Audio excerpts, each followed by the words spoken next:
नमस्कार दोस्तों।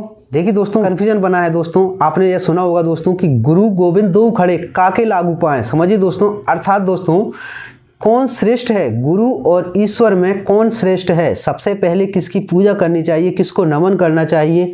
अर्थात दोस्तों कन्फ्यूजन है, दो दोहे हैं दोस्तों, इन दोनों दोहे में कन्फ्यूजन बना है।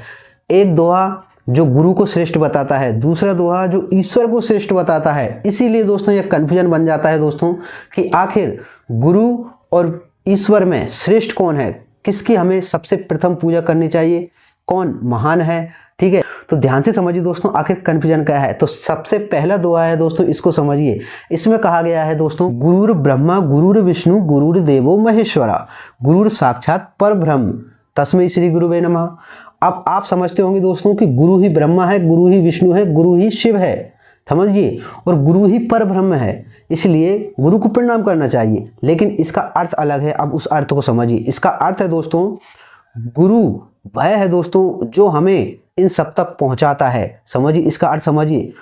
इसका अर्थ यह नहीं है दोस्तों कि गुरु ही ब्रह्मा है, गुरु ही विष्णु है और गुरु ही महेश्वर है और गुरु ही साक्षात परब्रह्म है। इसका अर्थ यह बिल्कुल नहीं है दोस्तों। इसका अर्थ यह है कि गुरु वह है जो हमें, गुरु ही ब्रह्मा गुरुर विष्णु गुरुर देवो महेश्वरा। समझिए दोस्तों, गुरु ही हमें ब्रह्म तक पहुंचा सकता है, गुरु ही हमें विष्णु तक पहुंचा सकता है, गुरु ही हमें शिव तक पहुंचा सकता है और गुरु ही वह है जो हमें साक्षात पर ब्रह्म तक पहुंचा सकता है। दोस्तों समझिए, इसका रहस्य यह है दोस्तों, इसका अर्थ सही यह है। इसको समझिए, इसके समझने में कन्फ्यूजन है दोस्तों, इसको समझना पड़ेगा। ठीक है, अब देखिए दोस्तों ऐसा क्यों कहा गया है, क्योंकि दोस्तों गुरु एक ऐसा है दोस्तों कि गुरु बिन ज्ञान न उपजे। आपने यह सुना होगा दोस्तों। ठीक है, इसका दूसरा दोहा है, उसको भी बताऊंगा, पहले आप इसको समझिए। ठीक है, आपने यह सुना, गुरु बिन ज्ञान न उपजे। आपने सुना होगा दोस्तों कि बिना गुरु दीक्षा के कुछ मंत्र ऐसे हैं दोस्तों कि बिना गुरु दीक्षा के वह मंत्र सिद्ध नहीं होते। समझिए, उनका फल हमें प्रदान नहीं होता, हम कितनी भी भक्ति कर लें। समझिए, तो इसलिए दोस्तों कहा जाता है कि गुरु बनाना अनिवार्य है जीवन में। हर व्यक्ति के जीवन में गुरु होना अनिवार्य है। ठीक है, अब गुरु भी सही होना चाहिए दोस्तों। ऐसा नहीं कि चाहे किसी को गुरु बना लिया। समझिए, गुरु उसको कहा गया है दोस्तों जो हमारे मन को बदल सके। समझिए, हमारे मन में ज्ञान का प्रकाश डाल सके, हमारे मन में ज्ञान का उदय कर सके, हमें ईश्वर की प्राप्ति करा सके। ऐसा गुरु होना चाहिए जो वेदों का ज्ञाता हो। समझिए, जो संदो उपासना करता हो, जो सदा ध्यान भजन में रहता हो, जो केवल ईश्वर की भक्ति करता हो, तब जाकर गुरु ईश्वर की प्राप्ति करा सकता है। ऐसे उल्ले ठुल्ले गुरुओं को बनाने से कोई फायदा नहीं है दोस्तों। ऐसे गुरु हमें खुद उल्टे नरक में ले जाते हैं, खुद तो जाते हैं और शिष्य को भी नरक में ले जाते हैं। समझिए, यह इसको समझने की जरूरत है दोस्तों। ठीक है, आपके मन में कोई भी सवाल हो तो आप पूछ सकते हैं। ठीक है, तो इसीलिए दोस्तों इसका अर्थ यही है कि गुरु एक ऐसा है दोस्तों जो हमें ब्रह्मा तक भी पहुंचा सकता है, नारायण तक भी पहुंचा सकता है, उनकी प्राप्ति करा सकता है, शिव तक भी पहुंचा सकता है, उनकी भी प्राप्ति करा सकता है, और जो पूर्ण ब्रह्म हैं, जो शिव हैं, उन तक भी पहुंचा सकता है दोस्तों, जो हमें मोक्ष भी दिला सकता है। समझिए, इसलिए दोस्तों तस्मै श्री गुरुवे नमः, गुरु को श्रेष्ठ बताया गया, इसलिए गुरु को प्रणाम किया गया है। ठीक है, इसमें समझिए दोस्तों, इसका अर्थ यह है। ठीक है, तो इसलिए दोस्तों इससे सिद्ध होता है कि श्रेष्ठ गुरु है, क्योंकि दोस्तों गुरु ही वह हमारे जीवन में सबसे पहला दर्जा गुरु का है। समझिए दोस्तों, गुरु वह है जो हमें ईश्वर तक पहुंचाता है, ईश्वर तक पहुंचने का रास्ता बताता है, मार्ग बताता है। ठीक है, जो हमें प्रथम सीढ़ी देता है दोस्तों कि आप इस सीढ़ी से जाइए, आपको ईश्वर की प्राप्ति होगी। ठीक है, आप इस रास्ते से जाइए, आपको ईश्वर की प्राप्ति होगी। यह हमें कौन सिखाता है दोस्तों? गुरु।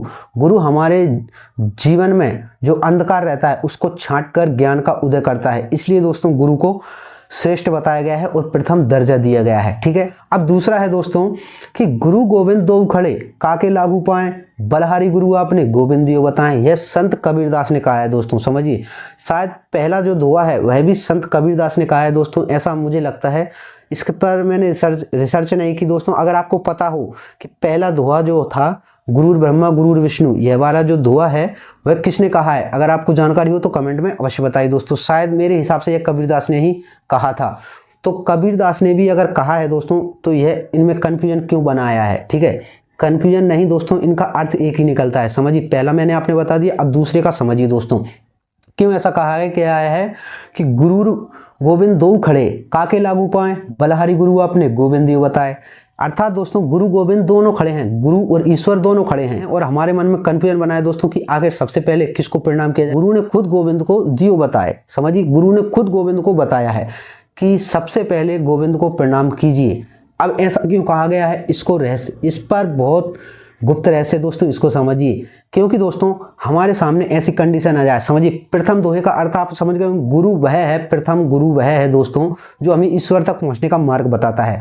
अब जब गुरु हमारे जीवन में अगर ऐसा गुरु है जो हमें ईश्वर तक पहुंचने का रास्ता दिखाता है, मार्ग बताता है, ठीक है, और हम वह मार्ग पर चलते हैं दोस्तों, और हमें अंत में अगर ईश्वर की प्राप्ति हो जाती है और हमारे सामने अगर ऐसा समझिए निष्कर्ष निकलता है कि एक तरफ गुरु खड़े हैं और एक तरफ ईश्वर खड़े हैं जो हमारे इष्ट देव हैं, तो हमारे सामने अगर ये कंडीशन बनती है दोस्तों, तो हमारे मन में ये कन्फ्यूजन ना रहे कि आखिर सबसे पहले किसको प्रणाम किया जाए। इसीलिए ये कहा गया है दोस्तों, गुरु गोविंद दो खड़े काके लागू पाए, बलहारी गुरु आपने गोविंदियो बताए।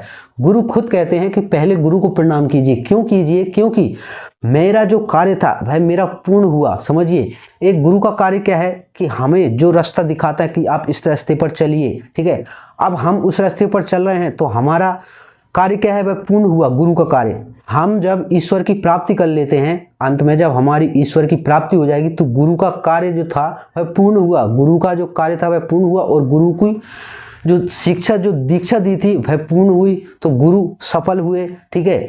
तो गुरु ने हमें कहाँ, ईश्वर तक पहुंचा दिया। तो अब ईश्वर तक पहुंचने के बाद हमारा प्रथम कार्य क्या बनता है कि हमें ईश्वर को पहले प्रणाम करना चाहिए। क्योंकि दोस्तों गुरु को तो हमने कर लिया, गुरु तो हमारे प्रथम हैं, समझिए।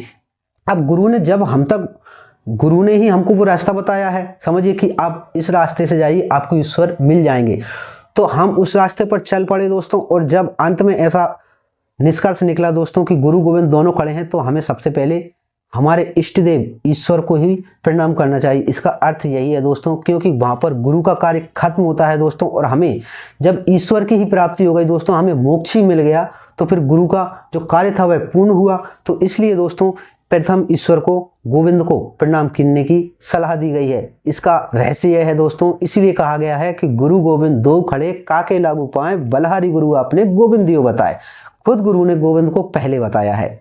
इस दोहे में, प्रथम दोहे में दोस्तों गुरु को श्रेष्ठ बताया है, दूसरे दोहे में खुद गुरु ने गोविंद को श्रेष्ठ बता दिया गया है। तो यह कन्फ्यूजन अक्सर बनता है दोस्तों, और हम इस कन्फ्यूजन में रहते हैं दोस्तों कि आखिर गुरु और ईश्वर में से किसको पहले श्रेष्ठ समझना चाहिए। तो आपका यह डाउट क्लियर हो गया होगा दोस्तों, मैं आशा करता हूँ, क्योंकि दोस्तों आपका यह कन्फ्यूजन तो बिल्कुल डाउट क्लियर हो गया है दोस्तों कि आखिर आप समझ गए होंगे कि गुरु और ईश्वर में श्रेष्ठ कौन है। दोनों श्रेष्ठ हैं दोस्तों, अपनी अपनी जगह दोनों महान हैं। प्रथम, क्योंकि हमारी शिक्षा जो हमारा ज्ञान का उदय करा है, जो हमें परमात्मा तक मिलाने का मार्ग बताया है, गुरु ने ही बताया है। इसलिए दोस्तों श्रेष्ठ प्रथम गुरु भी हैं। और दूसरे में जब हमें ईश्वर की प्राप्ति हो जाती है तो वहाँ पर गुरु का दर्जा जो है वह खत्म हो जाता है और हमें मोक्ष की प्राप्ति हो जाती है, तो सबसे प्रथम ईश्वर ही प्रणाम करना चाहिए। तो इसका अर्थ यही दोस्तों, निष्कर्ष यही निकलता है। क्योंकि दोस्तों यह सब खेल हैं दोस्तों, इनको समझने की जरूरत पड़ती है। कुछ भी लिखा है उसके दो अर्थ निकलते हैं, समझिए। जैसे दोस्तों एक सिक्के के दो पहलू होते हैं, अब आप किस पहलू पर चल रहे हैं और किस पहलू को सही मान रहे हैं, यह हम पर निष्कर्ष करता है दोस्तों। इसीलिए दोस्तों किसी भी वाक्य को समझिए, उसको सुनिए, तो उस पर विचार कीजिए दोस्तों कि आखिर उस जो वाक्य है उसके दो पहलू हैं और दोनों में से सही कौन सा है, इसको समझने की जरूरत है दोस्तों।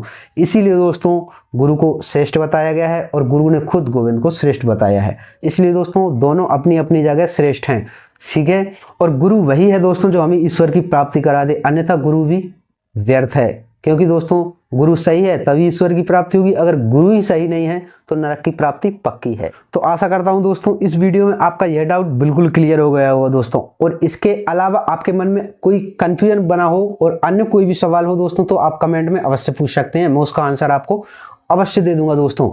चलिए दोस्तों मिलते हैं नेक्स्ट वीडियो में किसी और रहस्यमय जानकारी के साथ। तब तक के लिए जय श्री राम, जय सनातन।